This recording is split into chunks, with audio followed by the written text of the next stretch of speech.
Je travaillais dans la région de Dabakala. On Ok. n'est pas là, on va le matin puis on vient le soir. Ce n'est pas je vais manger une pizza et puis je trouve la pizza. On se dit, dans les mines, il y a l'argent. Donc, je suis sûre qu'il y en a sûrement qui se disent, ah, moi, j'ai trop envie de travailler dans les mines, comme ça, j'aurai l'argent, mais Mais qui qui savent ne pas, en fait, connaissent ce qu'il y a pas. derrière. Aujourd'hui, on va parler des mines avec Ariane, qui est géologue de formation et aujourd'hui consultante RSE. Vous allez voir, l'épisode est assez long parce que Ariane est très généreuse et on a pu aborder énormément de sujets. Donc, je vous recommande tout de même d'écouter l'épisode jusqu'à la fin. Mais si vous avez des chapitres particuliers qui vous intéressent, vous retrouverez le sommaire en description pour pouvoir avoir pile poil l'information dont vous avez besoin. C'est parti.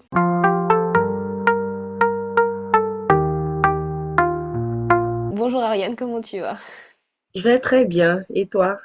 Ça va, ça va. Bah, écoute, merci de t'être rendu disponible pour ce podcast. On va commencer par une petite présentation. Qui est Ariane? Bon, en général, j'ai un peu de mal pour me présenter, j'avoue. Mais déjà, merci de me recevoir parce que, comme je dis, je trouve que c'est une très belle initiative. Et c'est vraiment un plaisir pour moi de partager mon expérience avec mes petites sœurs, mais aussi mes grandes sœurs, tiens. Donc, Ariane, ben, c'est une jeune dame, géologue de formation. J'ai un master en géosciences, ressources minérales et géomatériaux que j'ai obtenu au Maroc en 2017. Beaucoup de péripéties, je pense qu'on pourra en discuter pendant le podcast. Mais j'ai eu mon bac en 2008 au lycée Sainte-Marie. J'ai fait tout mon cursus de la sixième à la terminale à Sainte-Marie, donc je n'ai aucune expérience des écoles mixtes là. Et quoi d'autre? Ben, je suis géologue, comme j'ai dit. J'ai travaillé dans le secteur de l'exploration minière et aussi de l'exploitation pendant environ 5 années. Et ensuite, j'ai décidé de faire carrément une reconversion professionnelle, on va dire comme cela, vers la RSE, donc développement durable. Et j'ai du coup fait des formations justement pour, on va dire, légitimer cette reconversion. Et donc, depuis quelques mois, je travaille avec un cabinet conseil RSE comme consultante. Mon travail est plus de démarcher, on va dire, ça fait plus commercial, mais être apporteur d'affaires dans le secteur des mines. Donc voilà en gros. J'ai aussi une petite fille, une adorable petite fille. Donc je suis maman, je suis mariée. C'est mon seul enfant pour l'heure. Elle n'a même pas encore 3 ans, donc elle est vraiment petite. Mais elle est très, très intéressante. Voilà. Je pense que j'ai fait le tour. Ok, super, merci beaucoup. Bah, écoute, on va creuser un peu tout ça de façon plus ou moins chronologique. D'accord. Moi, ça m'intéresse déjà de savoir, est-ce que tu as toujours rêvé d'être géologue ou bien c'est quelque chose qui est venu au fur et à mesure? Comment tu t'es lancé dedans? Bon, en vrai, je ne dirais pas que j'ai rêvé d'être géologue, mais j'ai quand même aimé les sciences de la vie et de la terre. Ok. Quand j'étais à l'école, bon, j'ai fait une série scientifique, j'en sais quoi, c'est pas D. J'ai fait la série C, donc c'était plus les maths, physique, mais j'aimais bien aussi les SVT. Et en 2008, quand j'ai eu mon bac, au départ, c'était, enfin, on réfléchissait avec ma mère et l'idée qui était venue, c'était d'aller à l'INP. Et on a déposé le dossier pour, je crois, il y avait un concours, si ma mémoire ne me joue pas de tour. Et ma mère a préféré qu'on fasse en même temps les démarches pour aller au Maroc parce que j'avais une grande sœur du lycée Sainte-Marie d'ailleurs qui était à Agadir. Et, euh, et donc, j'ai eu l'accord du ministère des Affaires étrangères, la bourse, la coopération, je crois que ça s'appelait AMCI. Je crois que c'est avec les Français, si ma mémoire est bonne là encore. Et donc, quand je suis arrivée, j'étais inscrite en maths info.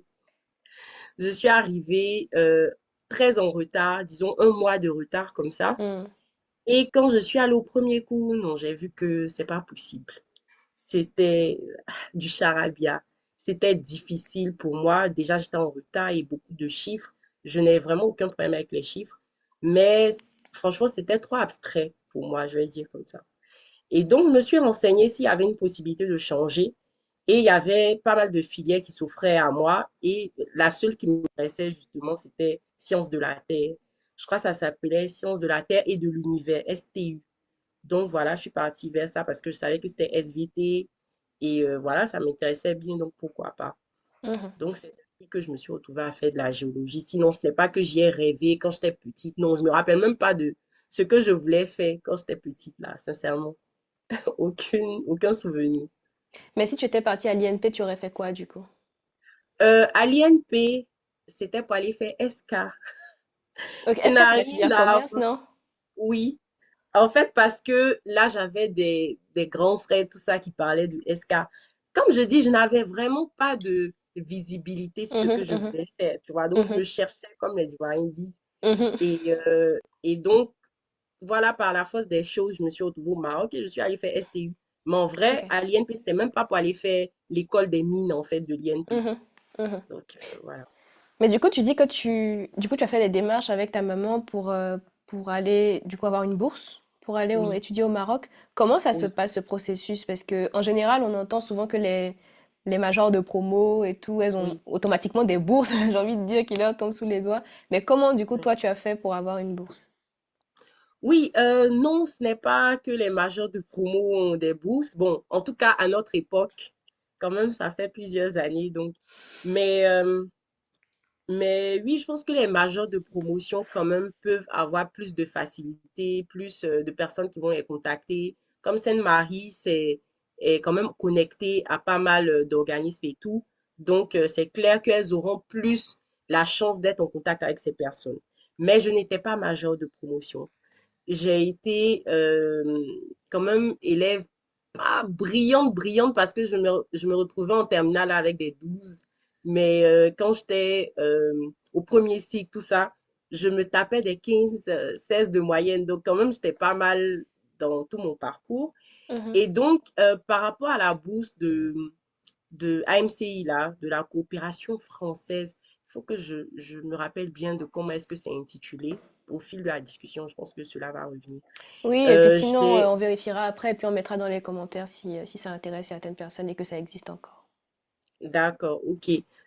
On est juste parti, on avait entendu que le ministère des Affaires étrangères offrait des bourses aux personnes Mhm. qui avaient au moins la mention assez bien.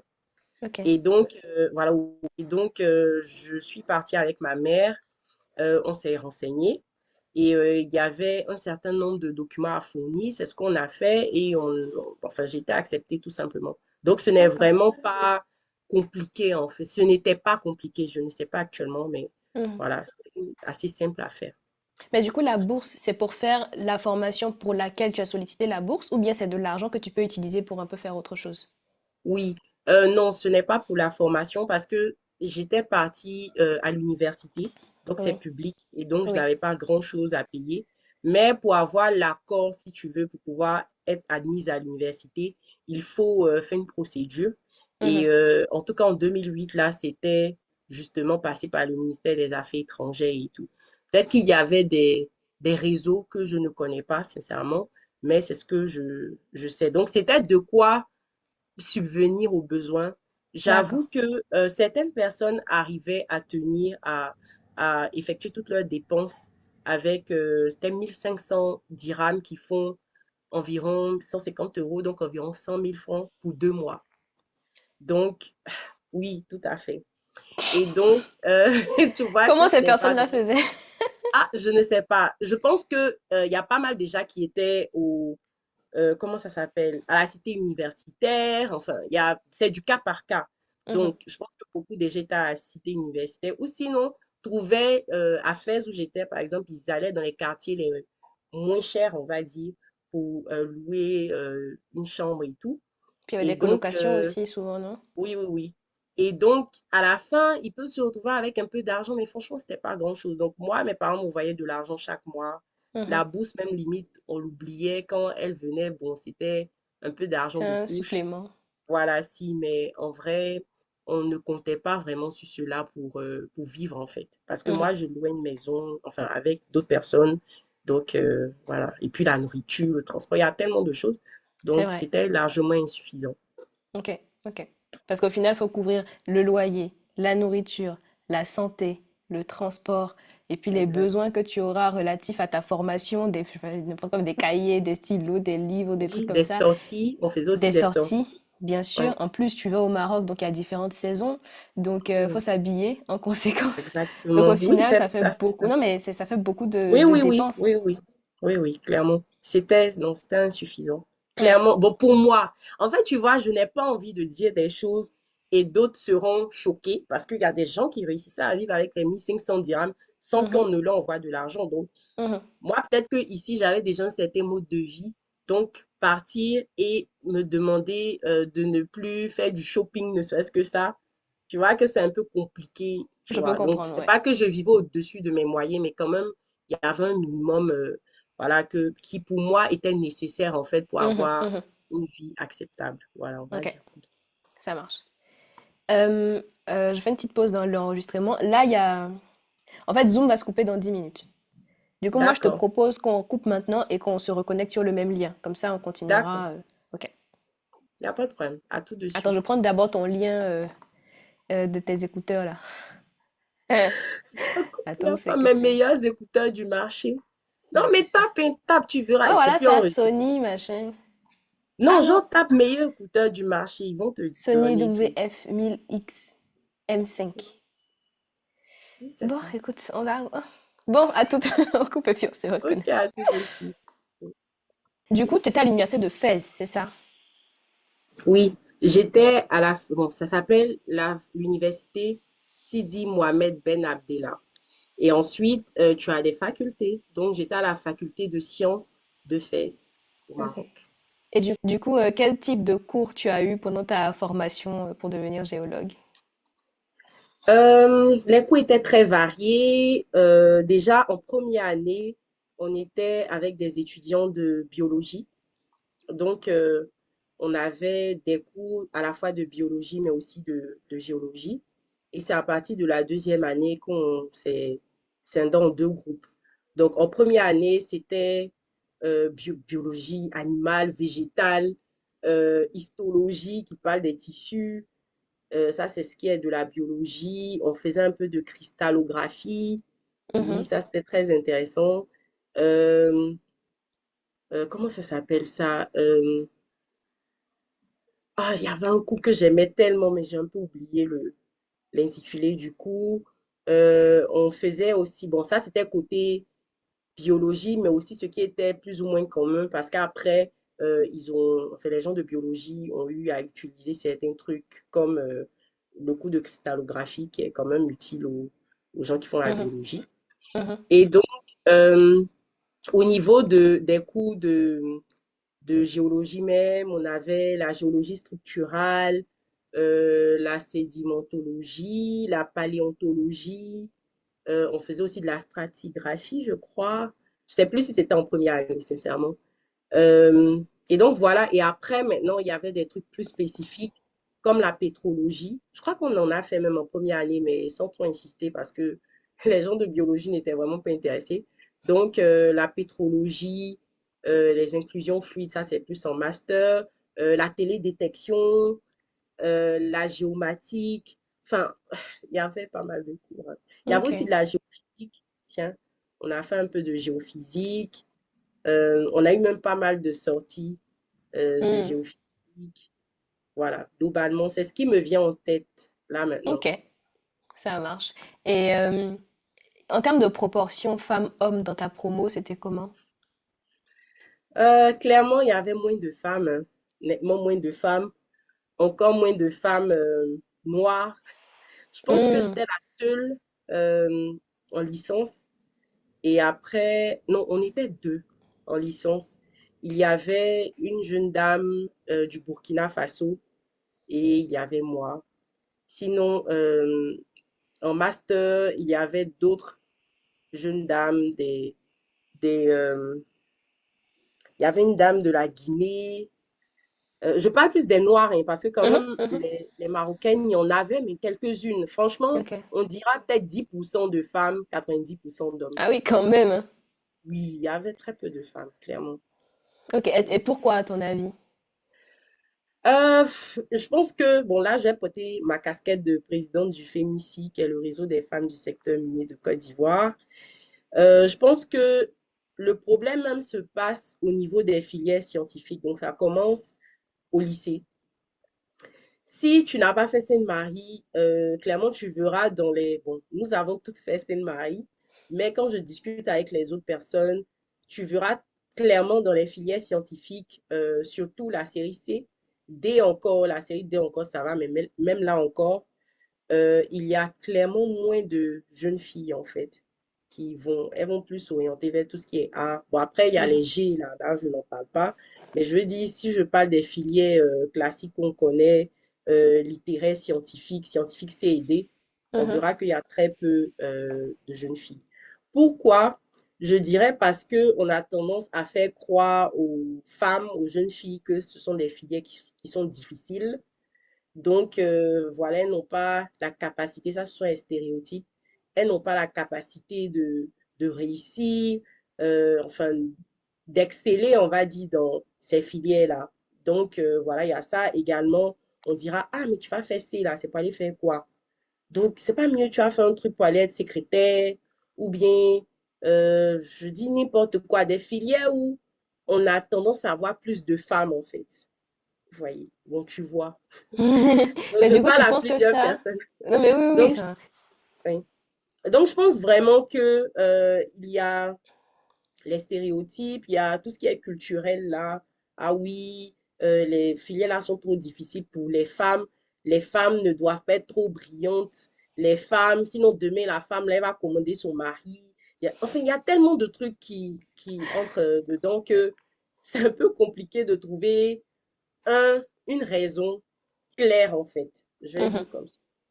Donc voilà, je pense que en gros c'est cela. Après aussi, il y a les filles même, les jeunes filles même, qui se sentent un peu inférieures. Moi, ce n'est pas mon cas, mais qui ont tendance à se minimiser, à trouver qu'elles ne peuvent pas faire ci, elles ne peuvent pas faire ça, et du coup, elles n'essaient pas. Donc, tu mhm, vas voir que pas mal de jeunes filles vont aller dans ce qui est dit plus simple, tu vois, plus court aussi, parce que au lieu d'aller être docteur, je vais aller faire 8 ans ou quoi. Non, je vais aller faire un truc genre 2 ans, BTS là, et puis vite fait, je suis sur le marché, un truc de comptabilité. Encore, ça va mhm, dans les mhm, scientifiques, mais je veux dire, fais un truc où je vais pas trop durer, là, et je vais commencer à travailler parce qu'après, je dois penser à faire mes enfants. Voilà. mhm, mhm. Il y a pas mal de trucs qui entrent en jeu. Et ces éléments-là, tu penses que c'était valable à l'époque, mais est-ce que c'est encore valable aujourd'hui? Je n'ai pas bien compris. Est-ce que tu penses que les raisons que tu avances là sont encore valables aujourd'hui, en Oui, 2025? oui, forcément. Forcément, parce que tu vois, par exemple, moi, dans mon secteur, il y a très peu de femmes. Donc, ce n'est pas quelque chose qui a tant évolué. Peut-être qu'aujourd'hui, oui, il y a de l'évolution. Je ne dirais pas que c'est pareil qu'il y a, je sais pas, 7 ans ou 10 ans. Non, ce n'est pas le cas. Ça s'améliore. Mhm, mhm, Mais il y a encore pas mal de blocages, pas mal de choses qui contraignent les femmes, en fait, à s'éloigner de ce genre de filière, comme je dis là. mhm, Le secteur minier, on a quoi? Moins de 10% de femmes dans tout le secteur minier. Tu vois, donc c'est très peu. Moi, je me suis déjà retrouvée sur site où j'étais la seule femme hein, parmi une quarantaine d'hommes. mhm, Donc voilà, c'est toujours présent, mais on va dire qu'il y a quand même pas mal d'évolutions. Parce que justement, on en parle, parce que voilà, on se retrouve à faire des réseaux, à créer des ONG, etc., pour en parler, pour aller vers les jeunes filles, pour leur euh, parler de tout ça, en fait, essayer de mettre leurs compétences en avant, leur montrer ce qui est bien dans ce genre de secteur, parce qu'après, tu vas épouser une telle carrière, mais il faut que tu saches demain comment est-ce que tu gères vie familiale et vie professionnelle. Ça, c'est une chanson, mais c'est quand même important sous nos cieux. Donc, voilà, il y a des choses qui sont faites qui améliorent clairement. Mais bon, mhm, il y a mhm. encore beaucoup à faire. Ouais, bah, je te rejoins tout à fait, hein. Là, moi, par exemple, en génie civil, enfin, en plus, c'était dans une école généraliste. En dernière année, on Mhm, a choisi génie civil. Enfin, les 2 dernières années, c'était du génie civil. Bon, disons que, bon, on n'était pas nombreux dans la promo, on devait être une trentaine dans ma formation. Euh, disons que c'était plutôt du 40-60, 40% de femmes, 60% d'hommes. Mais Dans les 40% de femmes, là, en fait, tu as les trois quarts qui sont partis faire un double diplôme en architecture, Voilà. tu vois. Oui, Donc, au c'est final, celles qui sont vraiment restées à bosser dans le génie civil, voilà, moi, j'en connais deux ou trois, quoi. Et je m'exclus parce que de toute façon, moi, je vais faire du conseil. Donc, au final, voilà. il reste pas grand monde, tu vois. C'est ouais, c'est un Donc peu je comprends tout dommage, à mais fait. Mais du coup, c'est une transition parfaite vers la question suivante, moi, qui me vient, c'est les conditions de travail, du coup, dans le domaine des mines. Comment ça se passe? Qu'est-ce que tu fais? Est-ce que tu descends dans les fosses? Est-ce que tu aides les gens à creuser? Est-ce que tu fais plutôt des calculs? Ou est-ce que tu travailles dans quelle ville? Enfin, comment ça se passe? bon, puisque actuellement, comme je dis, je me retrouve à faire de la RSE, Ouais, responsabilité sociétale des entreprises. Donc, je vais parler de ce que je faisais il y a ouais, quelques temps, quelques années. parfait. Déjà, j'étais d'abord géologue d'exploration. Donc, avant qu'on ne construise la mine, c'est nous, on fait les recherches, en fait. Et donc, recherche, c'est dit aller sur le terrain. C'est pas comme les orpailleurs clandestins qu'on voit où on fait des trous comme ça et puis on descend. Non, c'était pas comme ça. Il y a toutes des procédures, on va dire, pour le travail qui sont bien structurées. Il y a pas mal de, de choses concernant la sécurité, pas mal d'éléments à prendre en compte. Donc déjà, on faisait de la cartographie. Donc on s'en va, on regarde un peu, on identifie les roches, les structures. On a pas mal de d'outils qu'on utilise, le marteau de géologue, mais aussi la loupe, euh, la boussole, enfin des cartes, etc. Donc là, c'est l'exploration, cartographie. Après la cartographie, il y a la géochimie. Si tu veux, c'est en fait de l'échantillonnage pour aller faire des études, des analyses pour identifier des traces en fait d'éléments qui sont, bon, c'était surtout dans l'or que je travaillais. Donc du coup, des éléments qui sont souvent associés à l'or.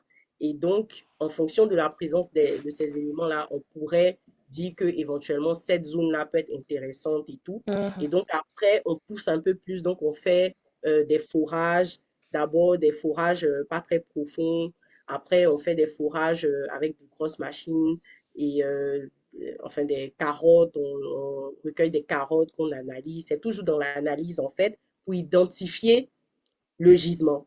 Donc c'était ce que je faisais au départ. Ok. Donc, j'ai eu à faire cela. En même temps, bon, j'étais dans une entreprise au début où on te prend pendant la campagne d'exploration et pendant la saison des pluies, il y a une baisse d'activité, donc on te laisse. Ça, c'est un sujet aussi. Donc, vous pouvez faire 2 ans, pardon, 2 mois, 3 mois sans travailler. Bon, C'est mais moi, normal. les Enfin bon, je comprends que ce soit normal qu'il y ait une saisonnalité dans l'activité, mais est-ce que c'est normal du coup que bah, du coup là, on peut pas aller dans les mines, enfin on peut pas forer, on peut pas faire certaines activités, donc tu bosses pas, donc on fait qu'on te renvoie pendant ce temps ou bien on te force à prendre des congés, enfin. justement, là, c'est un autre sujet. Je pense que c'est un peu, enfin, on va dire ça touche les sphères un peu plus élevées parce que c'est un problème au niveau du système même, de travail en Côte d'Ivoire. C'est D'accord, que ok. ce n'est pas du tout interdit de faire cela. Pas du tout. Donc, si ils vous ont pris en contrat à durée déterminée, que ton Hmm, contrat arrive à terme, on te laisse, on t'a rien hmm, fait de mal je en fait. vois, On te je laisse vois, parce qu'on je n'a vois. plus besoin de toi en ce moment. Il y a des gens qui sont en CDI, contrat à durée indéterminée, qui vont rester, c'est l'équipe, le noyau, on va dire. Et ceux qui sont en CDD, ben, on les laisse. Et quand il y a la prochaine campagne, qu'on a besoin de plus de personnes pour faire les fourrages, pour suivre tout ce qui est exploration et tout, on vous rappelle. Si vous êtes disponible, vous venez. Et après, il y en a qui vont dans d'autres entreprises, etc. Ce n'est pas toutes les entreprises qui fonctionnent ainsi. Donc, l'entreprise où j'étais au début, j'ai commencé, on va dire, ma carrière même sur le terrain, c'était comme ça. Avant ça, j'ai eu à faire des stages. Et les stages que j'ai faits, il y a eu un à Sodemi, par exemple, où j'étais plus à Abidjan. Quand j'ai fini mon stage à Sodemi, j'ai eu un autre stage dans l'entreprise en question. J'ai fini et j'ai eu mon premier CDD, Hmm, tu vois. ok. Donc, du coup, la période de pause là, j'ai pu avoir un autre stage. Quand j'ai fait mon premier stage, enfin, à la pause, j'ai eu un autre stage dans une compagnie de forage. Et là-bas, je faisais chef de projet. Donc, c'était gérer tout ce qui est opération. Mon N+1, c'était le directeur des opérations Côte d'Ivoire que je salue. S'il voit, c'est un des meilleurs boss que j'ai eu. Il est très jeune, il était très jeune. C'est un Nigérien et il était très sympathique, il partageait son savoir. Franchement, j'ai eu la chance. de tomber sur des personnes vraiment bien tout au long de ma carrière. Et je pense que ça m'a vraiment aidé. Et donc, après la petite période de pause là, moi, j'ai profité pour faire un autre stage dans une autre structure. Donc, j'ai eu une autre expérience, comme Mhm. je dis, comme chef de projet. Et après, je suis revenue cette fois pour mon premier CDD dans la boîte qui m'a rappelé. Et donc, à partir de là, voilà, c'est pas mal de choses. Mais j'étais d'abord à l'exploration où je faisais surtout des fourrages. C'était un peu avancé. Donc, la partie de géochimie, tout ça, je n'ai pas eu la chance de faire ça avec la compagnie en question. Mais je parle beaucoup, hein. J'espère que on a tout le temps. J'espère que les Moi, gens n'ont j'ai tout pas... le temps. Mais moi, je trouve ça intéressant, en fait, d'avoir ces informations-là, ces détails-là, parce que je pense qu'on va y venir, parce que dans ma tête, déjà, la question ne va pas partir, mais tout le monde se dit, dans les mines, il y a l'argent. Donc, je suis sûre qu'il y en a sûrement qui se disent, ah, moi, j'ai trop envie de travailler dans les mines, comme ça, j'aurai l'argent, mais Mais qui qui savent ne pas, en fait, ce connaissent qu'il y a pas derrière. Voilà. Donc, pour moi, c'est exactement ça, important c'est qu'on ait vrai. les détails, qu'on sache. Là, tu nous as bien dit les coûts. Moi, déjà, quand j'entends les coûts, là, je me dis ça, franchement, les mines, il y a l'argent, mais les coûts, là, m'intéressent pas. Donc, Ok, donc les cours sont un peu tu bizarres. Mais vois? quand même, c'est intéressant, hein. Quand Oui, oui, tu non, aimes mais un peu, quand tu aimes, c'est voilà. intéressant. Quand tu pratiques, c'est vraiment intéressant. Et une chose très importante à savoir, c'est que on a des rotations. Ce n'est pas que je vais le matin au travail, je reviens le soir. Non, c'est Hmm, impossible. Je travaillais dans la région de Dabakala. Comprends que, voilà, il faut bien que je reste sur site un bon moment et que je descende maintenant pour me reposer, pour me ressourcer, j'en sais rien. Tu vois. Donc, je laisse ma famille, tout ça, et je pars. Je n'avais pas encore d'enfant quand je commençais, donc c'était juste OK. Donc, mais du coup, quand tu on fais est les sur, rotations, c'est combien de temps? Combien de temps tu passes à... justement, avec la compagnie, je faisais 6 semaines de travail, donc un mois et demi, et 2 semaines de repos, où je ne me repose pas toujours, ça dépend de si on a besoin de quelque chose et que j'ai mon ordi, voilà, je dois envoyer des données, tout ça. Mhm, Mais la plupart du temps, en tout cas, je suis plus relax pendant mes 2 semaines. Donc, il y a des moments où vraiment on n'a pas besoin de quoi que ce soit, donc je me repose mhm. vraiment. Voilà. Donc, déjà, ça, c'est une réalité que beaucoup de personnes n'ont pas. On Ok. n'est pas là, on va le matin puis on vient le soir. Tu vas sur site, tu dois t'habituer à la vie sur site. Ce n'est pas je veux manger une pizza et puis je trouve la pizza. Ce n'est pas j'ai envie de voir des immeubles et puis les immeubles sont là. Non, à Il n'y a Dabakala, il n'y pas a pas McDo à d'immeubles. Dabakala. Oui, c'est une région, on va dire dans le nord là, donc c'est quand même assez sec. Il n'y a pas d'arbres. Enfin, déjà, même on décape, ça c'est un autre sujet. Mais je veux dire, on fait des plateformes pour faire les fourrages. Donc, on abat les arbres. Donc, tu es au soleil, tu fais tes fourrages. Le soleil te chicote très bien. En Il plus, y tu a as la ta tenue possibilité. de chantier, donc il doit faire Oui, chaud en fait à l'intérieur. oui, tout à fait. Tu as ton casque, tu as tes Tes lunettes, tu as EPI. ton masque. Donc, c'est ça la réalité, en fait, l'exploration minière. À Dabakala, c'est vraiment que, enfin, c'est dans une zone rurale, en fait. On dit, ah oui, les villes, mais en vrai, c'est pas Abidjan, quoi. Hmm. Donc, quelqu'un comme moi qui aime la vie en ville, je t'avoue qu'au début, c'était un peu difficile. Genre, c'était difficile. Mais je pense que je m'adapte. Ça aussi, c'est peut-être une qualité. Parce que quand même, j'étais au Maroc. Au Maroc, j'ai vécu des choses, hein.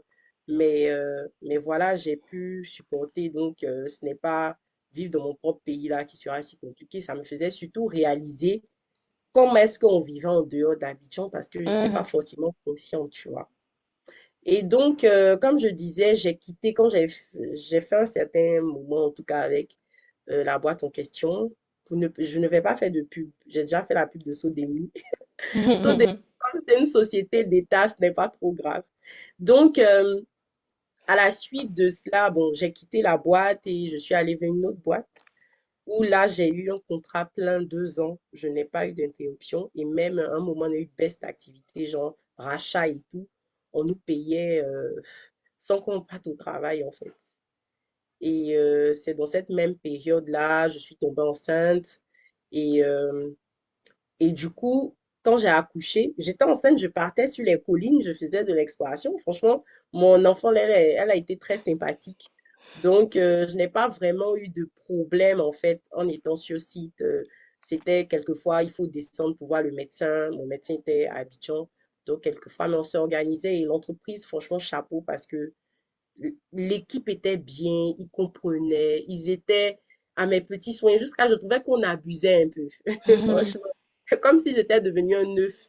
Mais franchement, c'était très agréable quand même de vivre cette période-là avec eux parce que je ne suis pas sûre que la première entreprise aurait été comme ça, sincèrement. Mhm. Peut-être qu'on m'aurait laissé tout simplement, je ne sais pas, mais bon.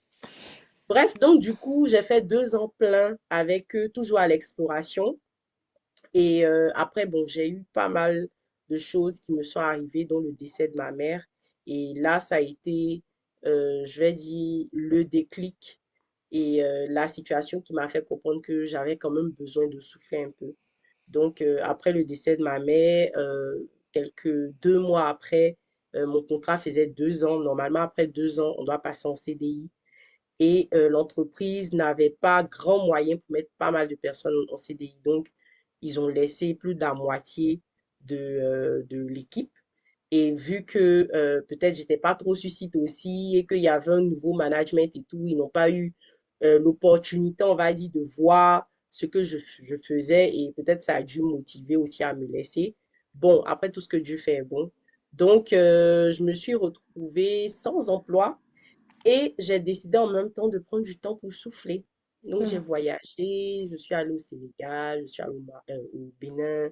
Après, je suis allée en France. Enfin, j'ai essayé de vraiment me relaxer avec mes petites économies et tout. Mais franchement, ça m'a fait du bien parce que voilà, je venais de vivre quelque chose d'assez difficile, en fait, on va dire. Et donc, après cela, j'ai décidé de partir vers la mine même, l'exploitation. Ok. Et donc, je ne voulais plus faire d'exploration parce que je me disais, bon, c'est pas stable, il y a tellement de choses, bon, il y a tellement de trucs que j'entendais aussi, que ah, la mine là, on peut pas te laisser, te prendre, te laisser. Donc, je me disais quand même, pour la stabilité du truc, même si la mine sera là à 15 ans, je sais que si je bosse bien, là, on peut me garder 15 ans sur la mine tranquille. Voilà. Et donc, j'ai cherché, j'ai commencé à postuler. Quand je suis revenue de mes nombreux voyages là, l'argent commençait à maigrir. Donc, j'ai commencé à chercher et par la grâce de Dieu, j'ai j'ai reçu, enfin, j'ai eu une opportunité de travail. Quelqu'un m'a quand même aidé. Je vais être assez franche, mais je vais dire, j'ai été quand même recommandée par quelqu'un et j'ai pu me retrouver sur une mine à travailler sur la base de données. Donc, je n'étais plus géologue de terrain, Mhm. j'étais, bon, ça s'appelait la salle de contrôle, control room assistant supervisor. Donc, j'étais l'assistante du superviseur de la salle de contrôle. Voilà. Donc, on était deux à ce poste-là, un homme et moi, Mhm. et on était plus à la base de données. Et franchement, si je dois prendre le travail en lui-même, il était, je vais dire, simple. Sincèrement, je n'avais vraiment pas de grosses difficultés dans le travail ou quoi que ce soit, mais les conditions de travail, je n'ai pas aimé. Ah. Pas du tout. Ouais. Je n'avais pas d'assurance. L'entreprise n'avait pas mis en place une assurance maladie, encore moins une assurance vie. Il n'y avait pas de rotation. C'était 5 jours de travail, 2 jours de repos. J'étais à Séguéla. Donc, à Séguéla, là, j'avais ma fille. Ma fille est née. Donc, je dois rester loin de ma fille, j'ai pas de possibilité de venir à Abidjan comme ça, beaucoup de trucs de complications, il faut euh, limite voyager, partir en voyage de nuit pour arriver le matin pour gagner un jour. Je sais pas si tu vois un peu le truc. Il y avait trop de choses et franchement, je n'ai pas aimé. Et moi, je pense que un de mes problèmes, c'est que je, humblement, et je le dis vraiment humblement, je connais mes capacités. Je sais que je ne suis pas nulle, je ne suis pas bête. J'ai fait Sainte-Marie en plus.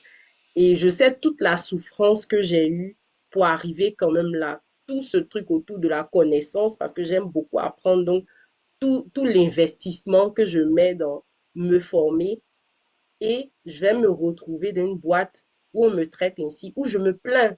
Parce que dès le premier jour, j'ai dit des conditions, voilà, moi j'aimerais que ce soit comme ci, comme ça, la rotation. Et on m'a fait croire que non, c'était en cours, ça allait s'arranger. Mais non, il n'y avait aucune évolution, ça empirait. Et Mhm. donc, je voulais même démissionner. J'ai fait 2 mois, oui, 2 mois après, je suis tombée malade. Je ne sais pas si c'était un burn-out, si c'était, je sais pas, une maladie cachée, j'en sais rien.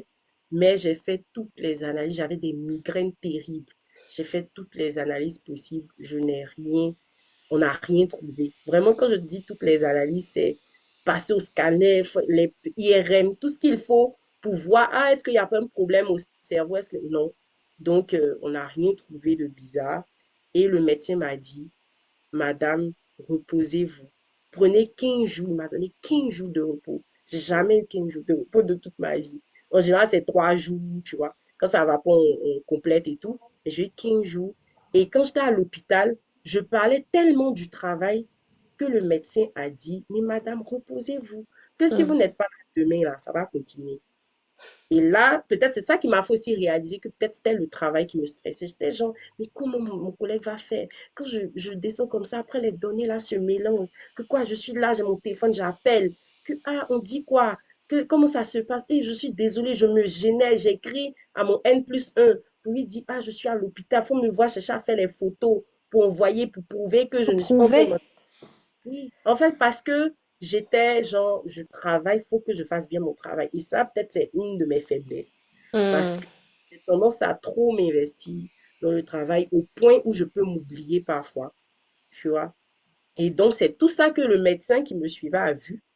Et il a dit, mais madame, reposez-vous. On a fait les analyses, il n'y a rien.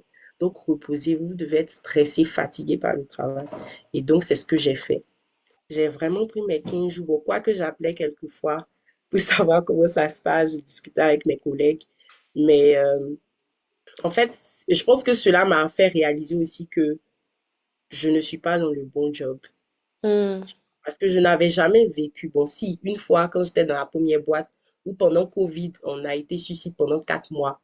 Je pense que j'ai très mal vécu cette période-là. Les raisons, c'était, ah oui, il ne faut pas qu'on descende pour ne pas envoyer le virus et tout, mais il y a des gens qui venaient d'Abidjan, qui venaient suicide. Donc, c'était surtout pour qu'on termine. Oui, pendant 4 mois, c'est... Et on ne descend pas. C'est qu'on nous a donné un moment pour se reposer et tout. Je pense que ça aussi, j'ai très mal vécu. Hmm. Donc, voilà, je reviens à l'autre compagnie. C'est que cela m'a fait réaliser clairement que je ne devais pas rester dans ce job-là. Je Et vois, donc, je quand je vois. suis sortie de l'hôpital, c'était, je crois, fin novembre. En décembre, je leur ai dit, ah, que septembre, octobre, oui, c'est ça, parce que j'ai commencé en septembre. Et c'est en novembre, donc 2 mois après, que je suis tombée malade. Et donc, je leur ai dit, clairement, j'ai 6 mois de contrat.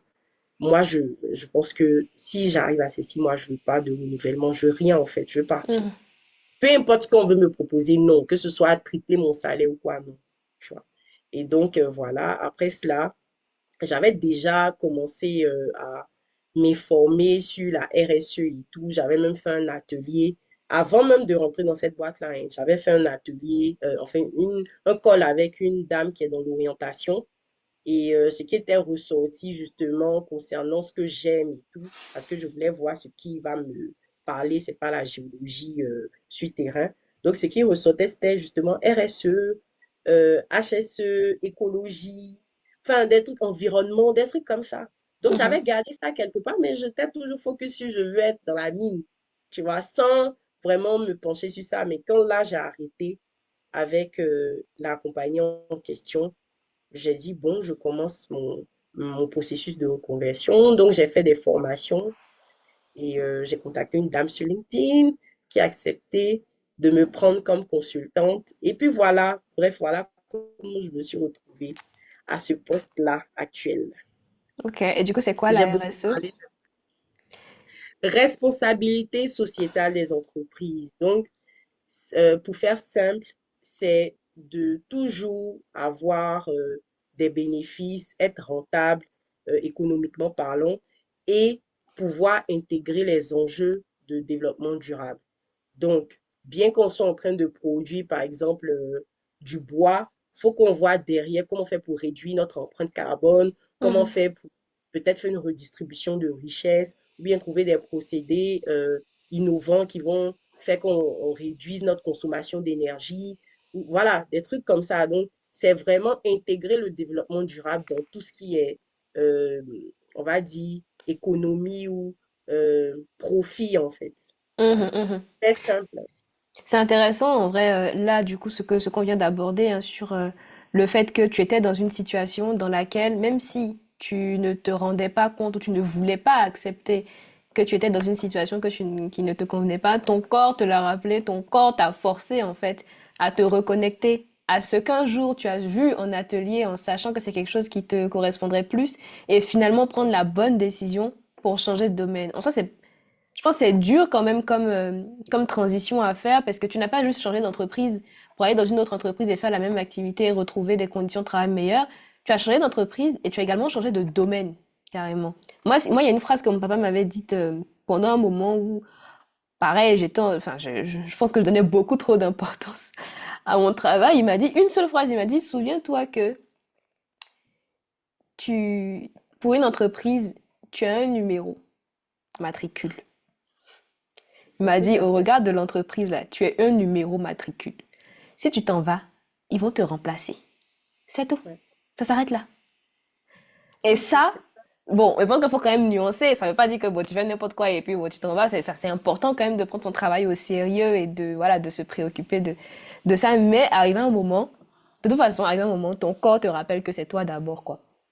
Du coup, là, en changeant de domaine, est-ce que tu t'es tout de suite senti mieux ou bien tu as rencontré des difficultés, des challenges dans ton nouveau domaine? Parce que bah, tu n'avais pas fait de RSE spécialement avant. Et puis tu viens quand même Oui. des mines. Les mines, c'est quand même pas le domaine le plus écologiquement responsable qui soit. Oui. Faut dire que oui, déjà prendre la décision même, c'était difficile Mhm. parce que ça sous-entend que je vais pas avoir d'entrée d'argent régulière et tout parce que je m'en vais vers quelque chose que je ne maîtrise pas et il me faut me former d'abord, tu Mhm. vois. Et donc ça, c'était un paramètre. Les formations que j'ai payées, si on colle tout, on a 4 millions et quelques. Donc j'ai quand même dépensé pour ces formations-là, tu vois. Donc clairement, c'était pas évident, Mhm. mais après, c'était assez clair dans ma tête, tu vois, parce que la personne avec qui j'ai fait ce call-là par rapport à mon orientation, elle maîtrise, tu vois. C'est vraiment d'ailleurs, c'est une Alisma aussi. Donc, voilà, elle s'y connaît, tu vois. Et ce qu'elle avait dit, j'avais toujours gardé quelque part. Donc, c'était que je ne savais pas à quel moment j'allais switcher. Je Et vois. il a fallu ça pour me, tu vois, pour me booster, en fait, pour me Je forcer comprends. à bouger. Donc voilà, au départ, c'était vraiment pas évident parce que voilà, c'est ce que je connais, la géologie, c'est ce que je connais. Et ce n'est pas comme, je sais pas, faire de la finance ou peut-être à côté, tu apprends un peu de comptabilité, tu apprends un peu de ceci. C'est vraiment très spécifique. Tu fais de la Mhm. géologie, tu fais de la géologie. Donc, c'était vraiment pas évident. Mais justement, tout le challenge est là. C'est que là, pour revenir à ce que tu viens de dire, le secteur des mines n'est pas forcément le meilleur pour la RSE, mais il y a déjà des sociétés qui font des efforts. Clairement, on ne peut pas arrêter de produire parce que ça pollue. Ça, c'est impossible. Mais comment est-ce qu'on fait derrière? Il y a des sociétés aujourd'hui qui vont peut-être plus s'attacher sur l'innovation, s'attarder du moins sur l'innovation ou prendre en compte l'égalité entre hommes et femmes, euh, essayer de voir comment elles impactent les communautés et mettre en place des projets pour justement redistribuer leurs richesses et améliorer les conditions de vie des populations. Mhm. Essayer de voir en interne comment est-ce que on gère nos employés, qu'est-ce que nos employés n'aiment pas, prendre leurs avis, améliorer même l'environnement de travail. Enfin, il y a des sociétés qui font des trucs. Donc, clairement, on ne peut pas dire elles ne polluent plus. Ça, Mhm. c'est un problème parce que côté environnement, l'activité même est de base polluante. Donc, c'est un peu compliqué. Mais derrière aussi, allons chercher des procédés pour réduire justement tout ce qui est effet néfaste sur l'environnement. Donc, je veux dire, il y a quelque chose à faire. Et c'est pour Mhm. ça que en faisant le switch, je reste quand même assez optimiste parce que je me dis, je ne fais pas le switch pour aller faire agronomie ou bien pour aller faire agro-industrie. C'est pour rester dans le secteur minier, tu Mhm. vois. L'idée, c'est que demain, je puisse être, je ne sais pas, directrice RSE d'une boîte qui est une entreprise minière.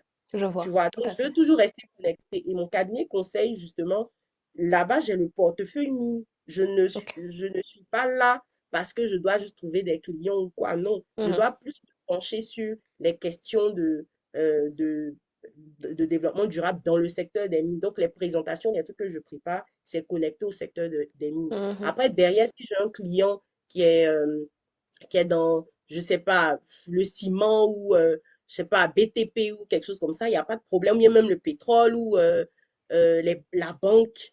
Je dis, il n'y a pas de problème. Mais de base, on me prend parce que j'ai l'expérience dans le secteur des mines et donc j'ai quelques contacts qui peuvent faciliter en fait l'intégration de l'entreprise dans ce secteur-là. Ok, super, Voilà. très clair. Est-ce que est-ce qu'on gagne l'argent en bossant dans les mines? Oui et Ça paye non. bien? En Ok, vrai, c'est que si tu prends en Côte d'Ivoire, le secteur des mines comme du pétrole, ce sont des secteurs qui payent mieux par rapport aux autres. Tu vois, c'est-à-dire. c'est ce qu'on dit. Après, ça dépend. Comment? C'est-à-dire, ça veut dire quoi, paye bien ou paye Si tu, mieux?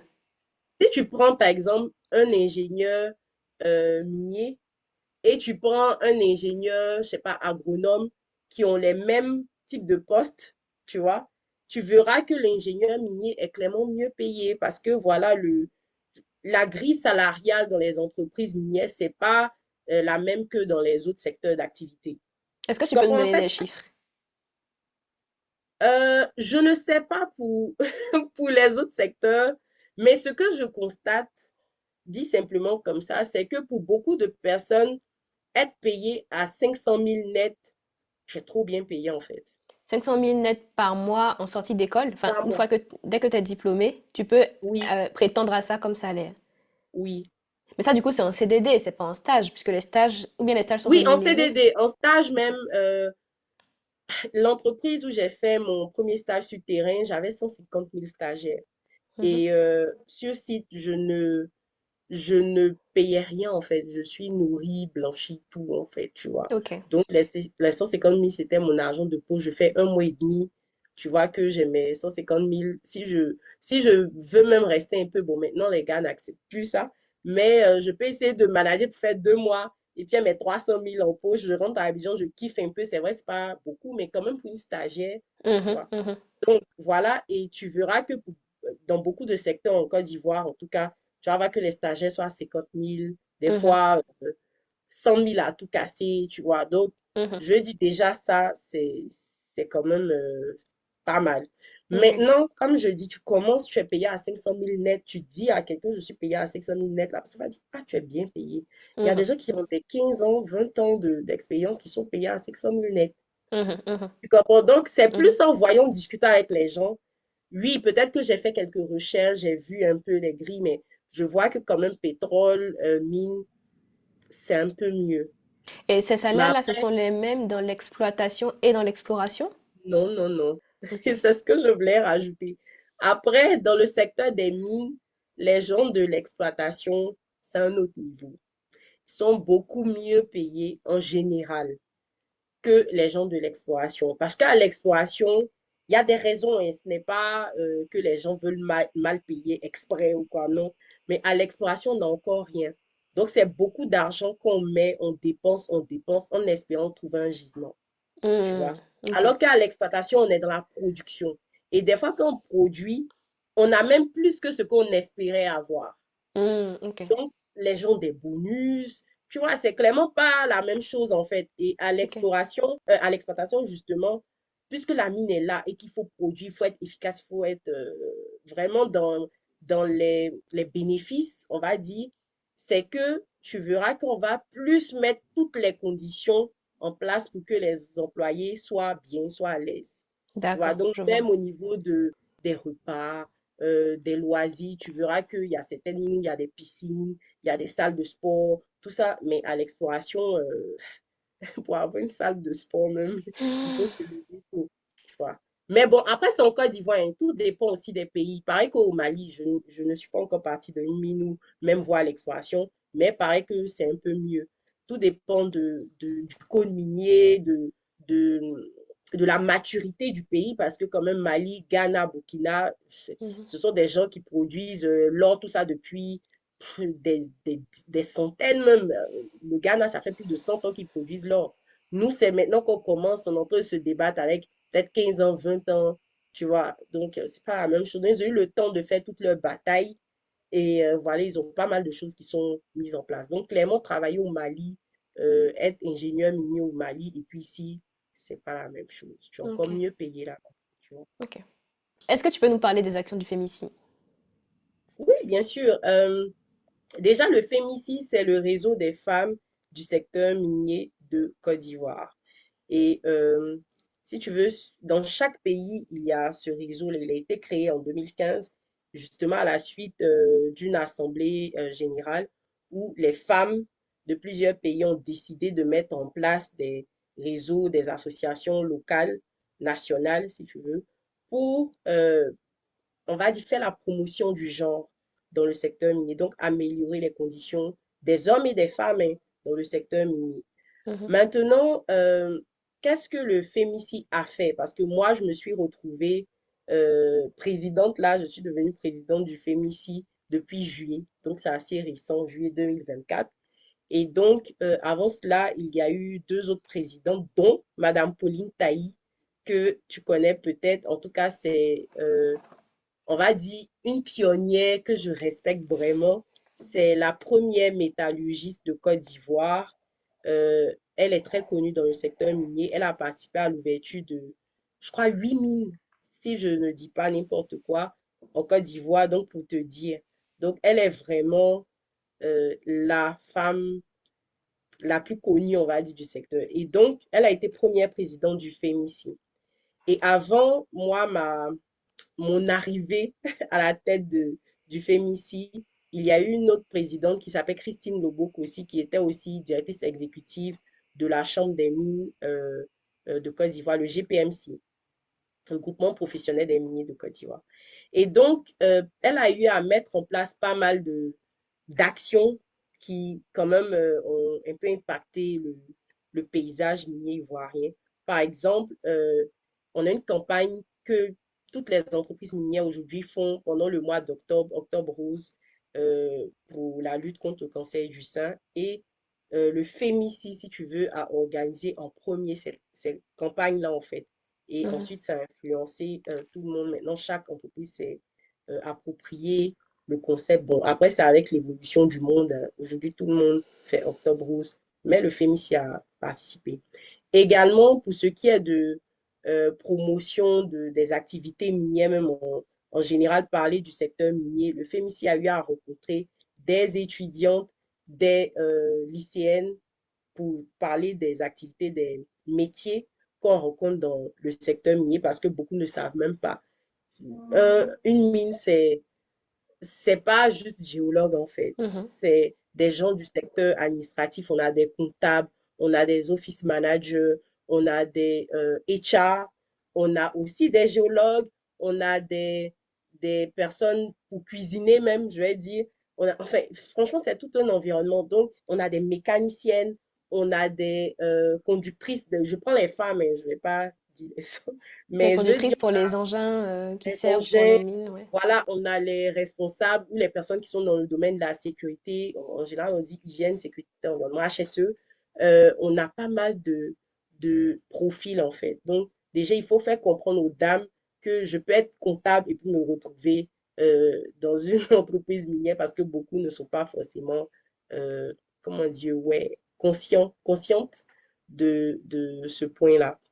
Ok. Donc voilà, donc le FEMICI aussi a fait cela, a eu à faire des renforcements de capacités avec des femmes qui sont dans l'artisanat semi-industriel et même fait des projets, des activités génératrices de revenus avec des femmes de zones rurales où il y a des mines. Mhm. Quoi encore, le FEMICI est présent dans tout ce qui est, ah oui, bon, justement, il y a les associations africaines et ouest-africaines. Africaine, c'est AWIMA qui regroupe toutes les associations nationales. Et WIMOA qui est l'association, si tu veux, WIM of West Africa. Donc, Women in Mining of West Africa. Donc, ce sont les associations ouest-africaines. Donc, FEMICI est vraiment impliqué dans toutes les activités pour justement promouvoir le genre ou juste parler même des bénéfices que les entreprises, les décideurs feraient en incorporant les femmes dans leur management, Enfin, donc, c'est vraiment cela, en fait. Il y a eu pas mal d'actions qui ont été faites. Et nous, maintenant, on reprend le féminicide avec, malheureusement, il y a une baisse de mobilisation depuis, on va dire, Covid jusqu'à jusqu'à ce que je me retrouve à la tête du féminicide. Et donc, c'est vraiment, l'idée est vraiment de remobiliser, redynamiser l'association et aussi euh, essayer de solidifier les bases qu'on a déjà et en plus mettre en avant ces femmes qu'on ne connaît pas bien. Là, je viens de parler de Madame Pauline Taï, mais apparemment, le nom ne te dit rien.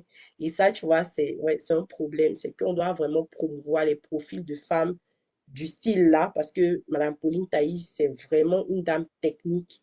Tu vois, ce n'est pas une dame de l'administration, parce que très souvent, ce sont ces dames-là qui sont mises en avant. Elles sont à Abidjan, c'est plus facile, mais les femmes qui sont sur le terrain, on les oublie. Moi, Mm. j'étais sur le terrain avant d'être à Abidjan, là. Mais limite, tu ne me verrais pas en train de faire aujourd'hui ce call-là avec toi parce qu'il n'y a pas le temps, c'est compliqué. Des fois, la connexion même n'est pas top.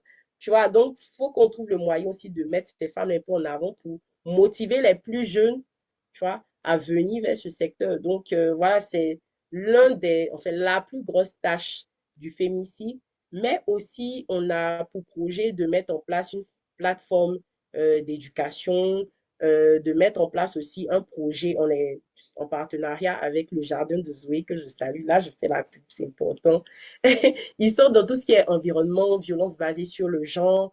C'est une entreprise, hein. Donc, ils sont vraiment très actifs et j'apprécie vraiment leur travail.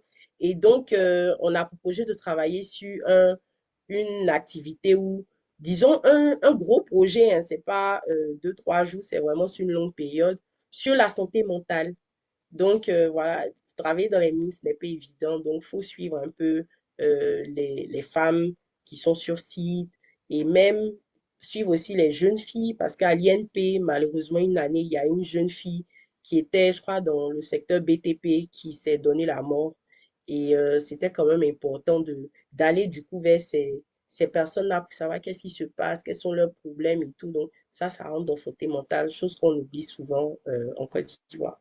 Ouais, et Donc puis qui est voilà un peu quelques tabou dans activités. notre communauté aussi. Oui, oui, oui, mais c'est incroyable. Tu dis à une personne, ah, je vois le psy, on te demande, ah, mais tu es folle, il y Tu es a fou? quoi? En fait, pour les gens ici, c'est tellement bizarre d'aller voir un psy. Si tu dis psychologue, mais ça passe psychiatre, mais tu es folle. Qu'est-ce qui se passe? Tu vas à la Belgique. Tu vois, et ça, c'est un gros problème, en fait, parce que clairement, on voit ce qui se passe hein, ici. On voit les gens qui vont se jeter dans la lagune. C'est qu'il y a vraiment un besoin là qui n'est pas comblé. Mhm, Les gens ont mhm. vraiment besoin de parler. Tu vas avoir un point, on va te dire, va voir, je sais pas, le prêtre. C'est pas mauvais, hein, je dis pas que c'est mauvais d'aller voir le prêtre, mais derrière, peut-être ton problème n'est pas spirituel. Il faut juste aller voir un spécialiste. Quand tu as mal à la tête ou bien tu tousses, tu vas voir l'ORL. Tu fais si tu as des problèmes de peau, tu vas voir le dermato. Donc, Mhm. s'il y a un médecin pour tout ce qui est mental, je veux dire, la moindre des choses, c'est d'aller voir cette personne d'abord. Tout à fait, tout à fait. Et il n'y a pas d'âge pour ça. En vrai, les problèmes psychologiques, voire psychiatriques, peuvent concerner des jeunes qui ont souvent 12, 13 ans. En plus, je pense que ça commence de plus en plus tôt, vu la société dans laquelle on évolue. Ça m'étonnerait pas que ça commence de plus en plus tôt. Et jusqu'à l'âge adulte, sachant que je pense que la plupart du temps, on va voir nos parents, enfin, je sais pas, ils ont grandi dans un certain environnement, dans une certaine culture qui fait qu'ils ne considèrent, déjà, ils ne considèrent pas d'admettre qu'ils vont C'est mal, ou qu'ils ont tort, ou qu'il y a quelque chose qui va pas, ou quoi. Déjà, ça, ils vont pas l'admettre. Et en plus de ça, si en fait résoudre le problème veut dire aller voir un psychologue ou un psychiatre, alors là tu les as insultés, hein. Là tu leur as dit qu'ils sont clairement. fous. Donc il y a clairement un changement de paradigme à avoir dans notre société sur ce sujet. Exactement, exactement. C'est dommage hein, quand même parce que je sais pas si un jour on va comprendre cela, mais c'est long, c'est autant des gens Bah, meurent, écoute, des gens font c'est des dommage, mais AVC, c'est ça tout, prend hein. des générations, hein. Récemment, moi j'ai appris qu'il y a le programme national pour la santé mentale, PNSM. Et franchement, je n'étais même pas qui est rattaché au ministère de la Santé et j'étais même pas au courant, tu vois. Mm, Il a mm, fallu justement que je fasse une activité au nom du féminicide au jardin de Zoé et ils étaient mhm, invités. Et mhm. ils avaient un stand à côté de nous et j'ai discuté avec la dame.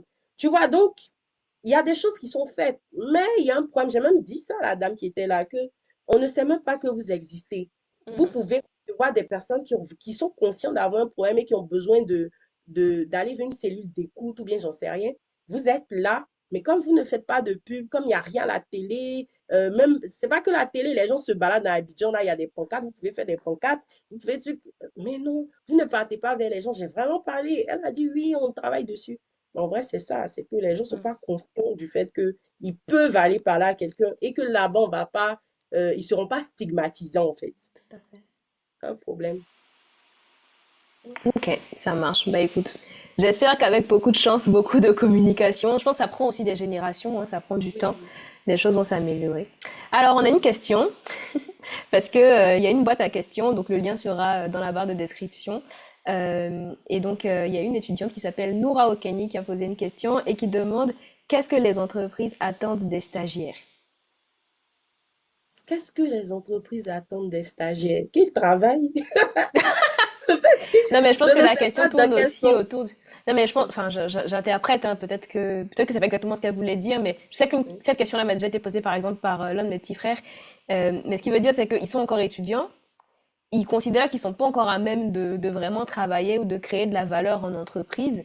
Du coup, ils sont pas sûrs de comprendre qu'est-ce qui est attendu de, est-ce qu'ils vont en stage juste pour observer? Est-ce qu'ils sont en stage pour délivrer? Est-ce qu'ils seront mis sur un vrai projet et des résultats seront attendus à la fin? Est-ce qu'en vrai, ils ont les compétences pour pouvoir délivrer le résultat qui est attendu? Enfin, je pense que ça peut être une situation un peu stressante, surtout que moi j'ai entendu que les stages commencent en master, donc master 1, master 2, mais il est possible de faire un stage en licence pour déjà découvrir les domaines et tout. Donc tu imagines quelqu'un en fin de licence 1 ou en fin de licence 2, il va faire un stage d'un mois, il sait pas en fait ce qui est attendu de lui. En plus, ça voudrait dire que s'il doit délivrer, en plus, enfin, souvent les stagiaires ne sont pas forcément rémunérés, donc à quel point il doit travailler sur donner, enfin tu vois tout ça, ça peut être un environnement dans lequel on se pose beaucoup de questions. Donc, je pense que la question de Noura tourne un peu autour de ces interrogations-là. Si, si, je vois. Bon, je vais toujours prendre mon expérience. Moi, j'ai fait un stage en 2014 à la cire. Je dis les entreprises là, ces entreprises là, je peux faire la pub, il n'y a pas de problème. Donc, mon stage que j'ai fait à la cire, j'avais eu ma licence et c'était un stage d'immersion. Et donc, c'est vraiment ce que tu es en train de dire, c'est juste pour voir comment est-ce que ça se passe en entreprise. Mais attends, moi, j'étais pas dans la peau d'une stagiaire, pas du tout, hein. J'étais du genre, je vais quelque part, je pose des questions, je vais avec les techniciens fermer les valves, je porte le bleu là de sécurité, je m'en vais sur le terrain, moi aujourd'hui quand je vois la scie, j'ai l'impression que c'est ma maison parce que Mhm, je posais des questions sur tout, mhm, tout, genre jusqu'à les gens étaient impressionnés. Le petit truc qu'il faut peut-être 10 ans pour m'expliquer, mais j'ai posé une question jusqu'à ça agace, tu vois. Mais j'étais vraiment partie pour comprendre. Tu comprends ce que je veux dire? Si on te dit mhm, tu vas faire un stage d'immersion, ne pars pas pour être une plante. Tu vas, tu poses tes questions, tu trucs. Non, mais bon, ça, c'est vraiment mon expression, être une plante. Mais en vrai, c'est ce qui se passe souvent. Les stagiaires veulent se mettre à une place. Attends, je suis dans l'entreprise, que je sois stagiaire ou pas, le jour où je peux aider, j'aide. Comme je dis, il y a eu déjà des fuites où on dit, allez fermer les valves, vous partez dans tel secteur où il y a c'est quoi, H2S, le gaz, il y a un gaz dangereux là. Si vous partez là-bas, il faut faire attention, il faut tout. Mais j'y vais. Je ne sais pas si je comprends où je vais en venir. Donc, ça, tout c'est à pour le fait, tout stage à fait. d'immersion. Maintenant, mon premier stage que j'ai fait à Soudéni, c'était un stage, si tu veux, ils ont mis stage école, mais c'était plus un stage de perfectionnement. J'avais un sujet, on m'a donné enfin, j'avais mes livrables et tout, j'ai donné à mon maître de stage. Il a dit, ah, mais merci, j'ai eu à quand même collecter, c'était un truc sur des données. Donc, franchement, les données que j'ai eu à faire, bravo, parce que ça les aide jusqu'à présent, ils utilisent ces données-là. Tu vois. Donc, Mhm, j'étais stagiaire, mais quand même, j'ai contribué au travail, en fait, des personnes qui sont employées. Et j'aurais pu être employée à Sodemi. Donc, bon, je dis, tu vas pas être stagiaire, justement, je redis, pour être une plante. Tu vas parce que tu veux soit apprendre, et même en apprenant toi-même, donner ce que tu sais.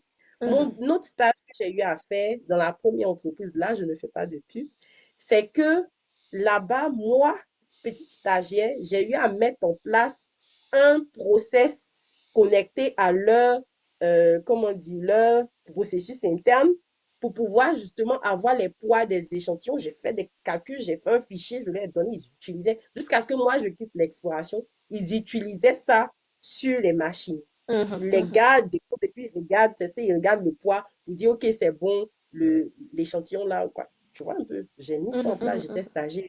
Il y a des fiches qu'on utilisait sur le site.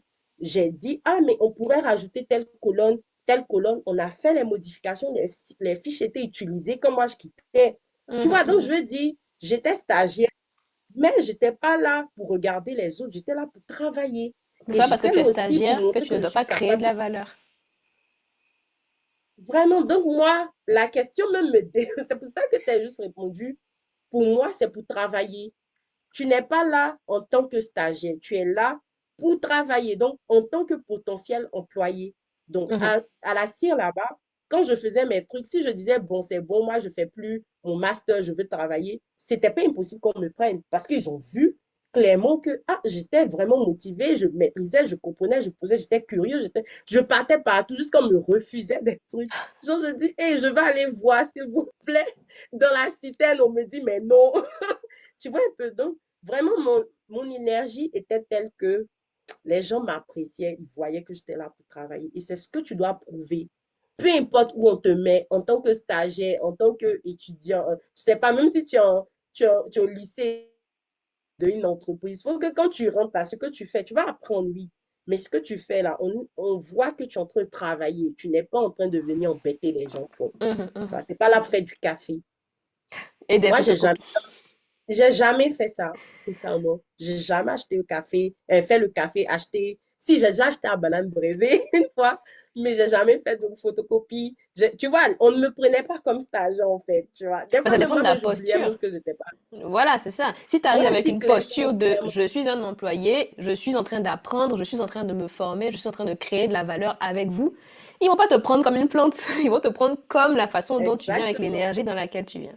exactement, exactement. C'est tout à fait cela. Et moi, tout mon parcours, hein, je me sens pas. Ça, je pense que c'est en même temps un conseil, vu qu'on discute et tout.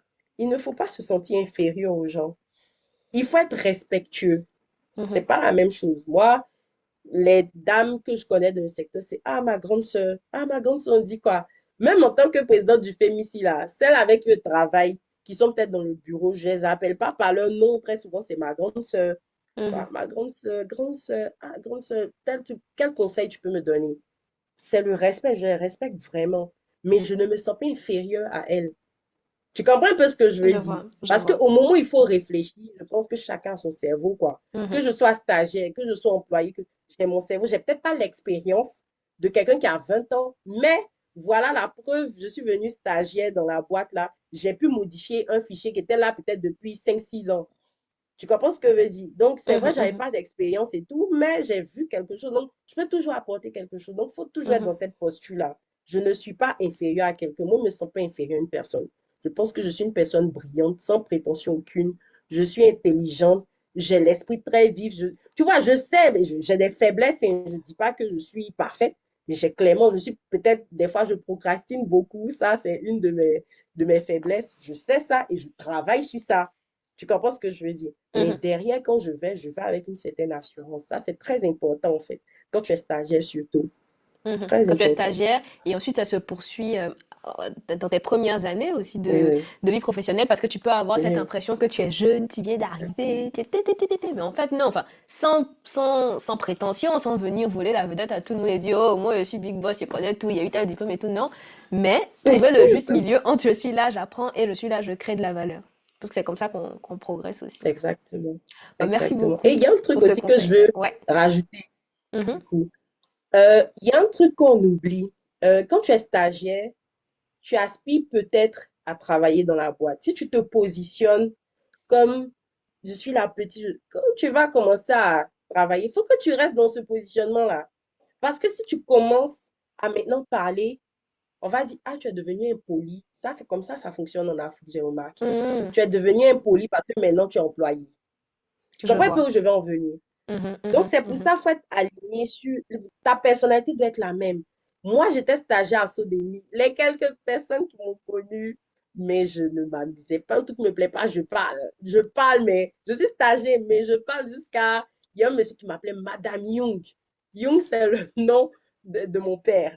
J'ai pas encore pris le nom de mon mari, mais je disais oui que pour moi, mon nom est tellement beau que je suis pas obligée de le changer, blablabla, si je me marie. Mais le monsieur, je l'ai beaucoup marqué par ma façon de voir les choses. Et le monsieur, c'est un doyen, hein. Mais quand il me voit, c'est toujours Madame Young, on cause et tout. Mais c'est la même personne qui était stagiaire, qui n'a pas changé la même énergie, là. Tu vois un peu. Mhm, Donc, si mhm, on me mhm, prend mhm. aujourd'hui employé à Sodemi, on ne voit pas quelqu'un de différent, en fait. Tu vois Je un peu vois. ce que je dis. Ok, ok, clair. J'ai l'impression que ça concerne beaucoup les femmes. J'ai l'impression, hein, peut-être que je me trompe, mais j'ai l'impression que les hommes ne sont pas sujets au même, à cette même, je sais pas comment dire, mais nous les femmes, j'ai l'impression qu'on se rajoute plein de problèmes pour tout et pour rien, mais j'ai l'impression que tu vas moins voir un homme se mettre dans cette posture de oh le petit stagiaire qui fait des photocopies et qui a une plante. En général, ils ont moins peur, ils osent plus en société, enfin, alors que nous on aura tendance, et puis pareil, je sais pas, enfin peut-être que je me trompe, mais de mon expérience, en tout cas, j'ai plus souvent vu ce comportement-là chez les femmes que chez les hommes. Même en termes de réflexion, même j'ai l'impression que les hommes, ils se posent pas autant de questions que nous. En tout cas, d'après mon expérience avec les gens avec qui j'ai discuté, ils vont en stage en fait, et leur personnalité ne change pas foncièrement, alors que, je sais pas, je sais pas si ce que je dis est universel, mais en tout cas, c'est quelque chose que j'ai constaté. Oui, c'est possible. Je pense que un peu, mais tout dépend du secteur, du Ouais, pays. c'est vrai. Il y a pas mal de choses. Moi, bizarrement, moi, ce que j'ai remarqué, c'est que très souvent, les hommes se mettent dans ces, bon, beaucoup d'hommes en tout cas, se mettent dans cette posture-là et restent dedans. Hmm. Tu comprends? Même quand le gars, il a son contrat, il est obligé, comme je dis, de rester dedans. Oui, c'est toujours, il s'abaisse quand le boss parle, même s'il pense que ce n'est pas juste, il se tait parce que, en tant que stagiaire, c'est comme ça il était. Hmm, Alors que, ok. comme je dis, moi, je vais parler. Si je trouve que c'est pas juste, je vais parler. Je vais parler, que je sois stagiaire ou pas. Je vais parler, je vais donner Mhm, mon point de vue. Tu vois. mhm. Mais moi, j'ai beaucoup vu ça, justement, où les hommes, ils restent dans ce truc. Et même, limite, toi qui parles là, les nous là, on va te dire, ah, c'est le boss, faut te calmer. Mais attends, je suis pas en train de manquer de respect au boss, je suis en train de donner mon point de vue par rapport au travail. Mhm. Tu comprends ce que je dis? Tout Donc, à fait. ouais, moi, j'ai vu, mais après, c'est clair que tu prends un stagiaire en France, un stagiaire aux États-Unis, un stagiaire en Côte d'Ivoire. C'est pas la La même chose. culture n'est Tout pas la dépend de même, donc l'environnement. Et puis, il n'y a pas, ici, là, c'est le discours de il n'y a pas de travail. Donc, faut pas le travail qui peut être positionné pour toi, là. Toi-même, tu vas venir gâter ça. tout à Tu vois un fait. peu ce que je veux dire? Ouais. Donc, du coup, les gens se mettent vraiment bas, tu vois. Et C'est vraiment pareil, si toi, dans tu as l'autre un poste, sens, là. les boss aussi se mettent en haut parce qu'ils savent que tu Oui, n'as pas le choix. oui, c'est tout à fait ça. Oui, c'est ça. Bon, après, c'est varié. Je ne veux pas dire c'est comme ça, On c'est généralise, universel. mais c'est Mais pas... oui, Ouais. oui, ça arrive souvent. Sincèrement, ça arrive souvent. Ok, C'est ok, dommage, je mais bon. comprends. Ok, très bien. Bah, merci beaucoup, Ariane. On arrive à la fin. J'ai une série de questions pour toi et j'aimerais que tu répondes avec un mot. D'accord, ok, je vais Ok? essayer. Je parle C'est quoi beaucoup, je vais ton... essayer. Non, mais là, un mot. Question-réponse. D'accord. Question-réponse. Ok, c'est quoi ton plat préféré? C'est un piège. Non? Attends, j'en ai tellement. Ah, non, sérieusement, je dirais foutou sauce pistache. Aïe, aïe, aïe. Ah, tu connais les vraies J'aime choses. beaucoup Ok. ça. Ton surnom au lycée, si tu en avais un. Ah, bon, c'est Harry. Trop mignon. Bon, il y a des Ton... gens qui m'appelaient Harry Chichi. Pourquoi Chichi? Ah, mais tu as dit un mot, c'est un mot. Ok. Non, en vrai, non, en vrai, au lycée, on me trouvait, genre, j'avais trop de chichi, en fait. Donc, Ok. il y a des gens qui m'appellent pour ça Harry Chichi, il y en a qui m'appellent Harry Chou. Mais en général, c'est Harry qui Ok. revient. Ok. Ton pire défaut selon toi? Je suis très impatiente. Je pense que c'est ce qui me... Je travaille dessus. Enfin, c'est un peu bizarre. Fallait me dire, j'allais me préparer. Ah bah non, ça justement, tu te prépares pas. Non, Ça, en c'est fait, typique parce c'est que pourquoi tu te les prépares défauts, pas. je peux en citer trois. Quand tu Non, non, vas non, mais je t'ai faire, demandé un. Je t'ai demandé le tu pire. vois, Tu me dis impatience. Ok. Le cours que tu détestais le plus à l'école. à l'école ou au lycée, on Peu est au lycée, importe. peu importe. Lycée ou études supérieures. Histologie, les Ok. tissus là, je n'aimais pas. Ok. Est-ce qu'il y a un métier que tu ne pourrais jamais faire? Un truc, je sais, je peux pas dire un métier, mais je dirais quelque chose où il faut voir du sang. Oh, ok, Donc, ça peut être chirurgien, ça peut être, je sais pas, médecin même, ça, tu vois, où je vais ok, voir du sang. ok. Une citation qui te motive. J'en ai deux. La première, c'est un voyage de 1000 lieues commence toujours par un premier pas. Donc, c'est de Lao Tzu. Et j'aime beaucoup, excuse-moi, j'aime beaucoup cette citation parce que je peux développer un peu où c'est un mot. Bah écoute, t'as commencé donc. Non, je parle beaucoup, je dis j'ai un peu de mal. Attends, petite anecdote. Ok. Récemment, c'est toujours dans la citation, oui. Récemment, il y a, désolée, il y a mon ORL qui m'a fait un examen et qui m'a dit que mes codes vocales, j'ai un petit souci au niveau de mes codes vocales, tu vois. Et je lui ai demandé, mais qu'est-ce que je dois faire pour rectifier? Il me dit, bon, à part faire une rééducation chez l'orthophoniste, il faut que j'arrête de parler. Je lui ai dit clairement, docteur, je ne peux pas. Ça va être Je compliqué. pense que si on doit dire défaut, c'est pour ça que je dis je parle. Ça, c'est peut-être une qualité, mais aussi un défaut. Je ne suis pas quelqu'un qui retient ce qu'elle veut dire. Tu vois un peu, je Mhm. parle. Et donc, quand on me dit un mot, c'est difficile pour moi parce que tu es en Ouais, je train de vois me dire ça.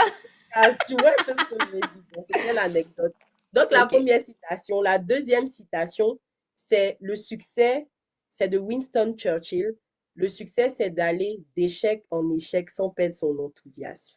Ce sont les Hmm, deux citations qui me plaisent vraiment, en fait. c'est beau.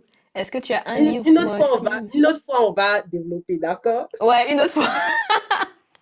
Est-ce que tu as un livre ou un film qui a changé ta vie ou ta perception des choses?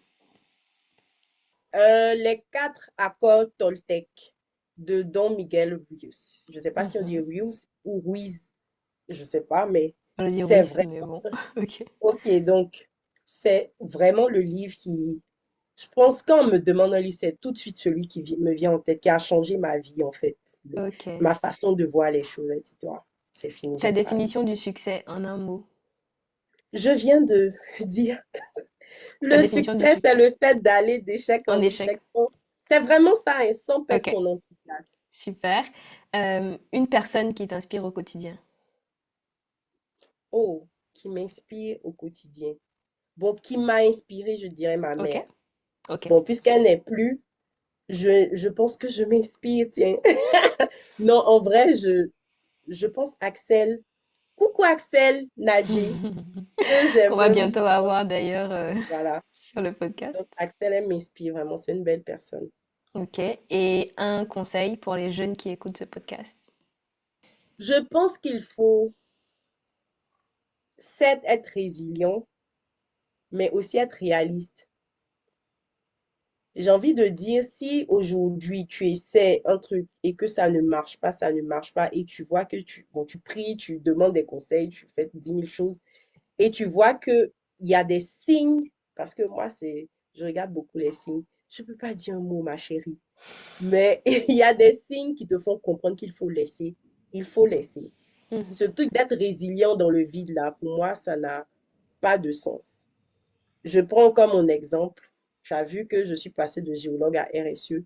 C'est pas que je ne peux pas faire la géologie, si, j'en ai les capacités, mais je voyais clairement que ça ne s'alignait pas avec mes aspirations profondes, avec ma personnalité, avec dix Mhm. mille choses. Donc j'ai mis une pause. Peut-être que je vais revenir vers ça, mais plus tard ou autrement, j'en sais rien, tu vois. Et là, je vais vers la RSE qui s'aligne sur ma personnalité, mon moi, en fait. Donc, je pense que des fois, il y a des trucs qui ne marchent pas. Il faut laisser pour aller vers autre chose. Il y a beaucoup de personnes qui vous feront croire qu'il faut s'entêter. Non, tu vas voir que cette personne-là, il y a peut-être des gens qui les pistonnent. Bien, tu vas voir que leur vie, là, c'est pas ce qu'elle nous présente, en fait. Donc, il faut être résilient, mais il faut aussi être réaliste. Et il faut apprendre, c'est très important. Apprendre, se former, voilà, essayer de s'améliorer, de prendre des conseils. Il faut vraiment faire ça, c'est très important. Ok. Je peux dire d'autres choses, mais je vais m'arrêter là. Bah, merci beaucoup pour ce mot de la fin, du coup. Merci Ariane pour ta générosité. Tu as partagé Merci. beaucoup, beaucoup dans cet épisode et je suppose que maintenant le domaine des mines est beaucoup plus clair. Personnellement, moi, c'est quelque chose qui m'avait un tout petit peu intéressé avant mais là, tu as donné énormément de détails qui, je sais, m'auraient servi à l'époque et j'espère serviront à toutes les personnes qui se posent des questions sur le domaine des mines. Là, on en a parlé en long, en large, hein, dans les différents domaines, dans la réalité du terrain, dans comment tu as transitionné vers le domaine plus RSE, sur les décisions importantes que tu as dû prendre dans ta vie personnelle et professionnelle. Et je pense que c'est important aussi de le noter parce que on n'est pas que notre carrière, on est des personnes à part entière et donc c'est important de pouvoir allier tout ça pour pouvoir construire un développement de la personne. Là, on parle beaucoup de carrière, mais on est des êtres humains en fait à la base et donc tu peux pas sacrifier toute ta vie pour ta carrière. Enfin, donc merci beaucoup pour ta générosité, merci pour cet échange très constructif et bah voilà, je te souhaite tout le meilleur du monde. Bonheur, santé, joie. En plus, c'est la nouvelle année pour toi, ta famille et puis ta fille. Merci Bisous, beaucoup. bisous. Et j'ai envie de dire à bientôt, mais je sais pas en fait si je veux dire à On bientôt. verra, on verra. Je préfère que la prochaine fois, tu me laisses développer mes trucs. Parce que là, un mot là, je ne peux pas. C'est Bah écoute, compliqué. là déjà, En tout l'épisode cas, sera franchement. assez long, je le sens. Oui, Donc je je vais mettre un constate. sommaire d'ailleurs pour que les gens puissent se D'accord. retrouver dans les différentes parties et puissent aller directement vers ce qui les intéresse. Il n'y a pas Mais de problème. et voilà. Merci à toi. Franchement, c'était très intéressant, sympathique. J'aime l'énergie parce que j'appréhendais un peu, mais finalement, voilà, je n'ai pas l'habitude d'être sous les projecteurs. Ça me fatigue, mais bon, on fait ce qu'on peut. En tout cas, merci à toi de m'avoir reçu, for having me, comme les anglophones disent. Et c'était vraiment un plaisir de participer à ce gros projet qui sera très utile forcément. Et je pense que j'aurais vraiment aimé aussi avoir des personnes qui m'auraient parlé, tu vois, un peu avant, genre quand j'étais peut-être en terminale ou bien, tu vois, si je tombais sur un podcast comme ça, franchement, ça allait vraiment m'aider. Et donc, voilà, après, j'ai suivi ma voie et tout ce que Dieu fait est bon. Donc, merci à toi parce que je pense que les différents profils là vont vraiment aider les plus jeunes et puis euh, elles vont pouvoir s'orienter en fait. Donc, bonne continuation et j'espère que tu auras des profils beaucoup plus intéressants que le mien. Bah, le tien déjà est super. En vrai, je suis très contente de pouvoir Ah, merci. aborder de ce sujet-là. Et puis bon bah, à ceux qui nous écoutent, à bientôt. Ok, à bientôt. Nous arrivons à la fin de cet épisode. Merci beaucoup à Ariane pour sa disponibilité et sa générosité. Et merci à vous d'avoir écouté l'épisode jusqu'à la fin. N'hésitez pas à poser des questions en commentaire si certains éléments ne sont pas clairs ou si certains sujets n'ont pas été adressés. Si vous avez des questions résiduelles, Ariane et moi nous ferons un grand plaisir à l'idée de vous répondre. Donc n'hésitez pas. En parlant de questions, vous avez également la boîte à questions qui vous permet de poser la prochaine question à l'un de nos invités sur le podcast Transfer.